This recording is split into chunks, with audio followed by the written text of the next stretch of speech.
all right, let's keep the train moving. Of course, we had to have an appeal.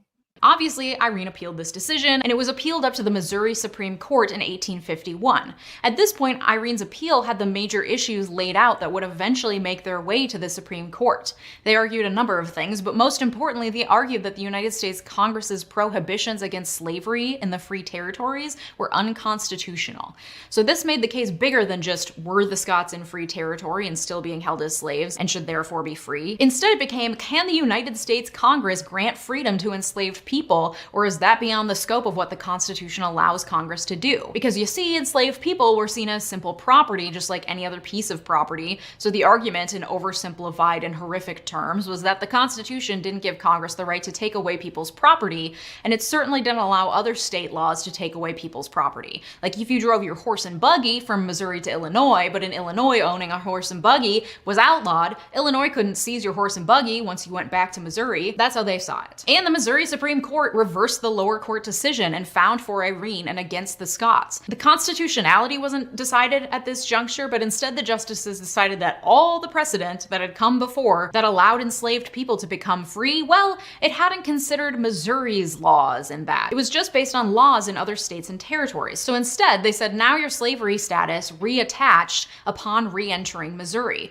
with the opinion stating that slavery was the will of God and that times now are not as they were when the former decisions on this subject were made, which basically admitted that racial and sectional prejudices influenced this decision. You know, like it's great that we having the historical look back, but I'm trying to force myself to continue to focus on through lines and things like that.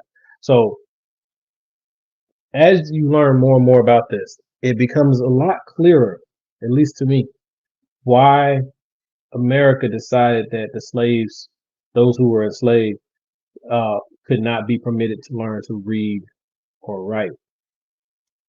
Because had that prohibition not been in place, see, it's very hard to, you can control a person's body. It's very hard to control their mind. So when I say this, this is where this is coming from, because like to this day, I am that type of black person who would tell you, I follow the laws, so to speak, but I don't even follow them with any cognizant awareness of what they are for the most part. I will follow a law that I do not outwardly oppose, but I do not hold myself subject to any of these laws. Not a single one. I am held to my standards.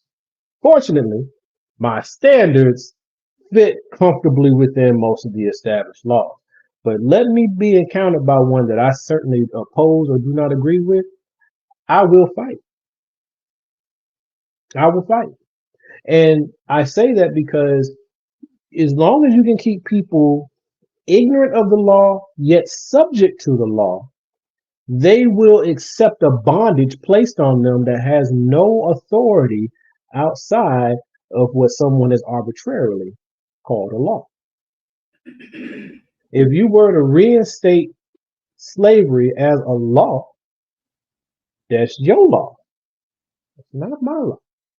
Now, I'm going to be subject to what happens as a consequence of me violating your law, but I don't accept it, and I'll fight you to the death. So this is why they kept the slaves from actually learning some of these things, because they did not want to face those repercussions. You can't get to court if you don't know the courts exist. You can't fight for your rights if you don't know what paperwork to fill out. It's really hard to find an advocate when you're not allowed to look a white man in the eye. Right? So I say that to you, brothers and sisters and people out there, just keep that kind of stuff in mind. If they pass a law tomorrow and say that nobody can have a weapon, then they just need to come see about me, because I'm going to have mine. You know, you got to decide for yourself where you stand.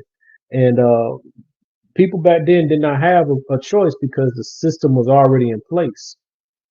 And they used various tactics. What we're witnessing here with Dred Scott and his family is one aspect of it. to keep people disjointed and having to fight by themselves. And so long as you're having to fight by yourself, it's really hard to do anything.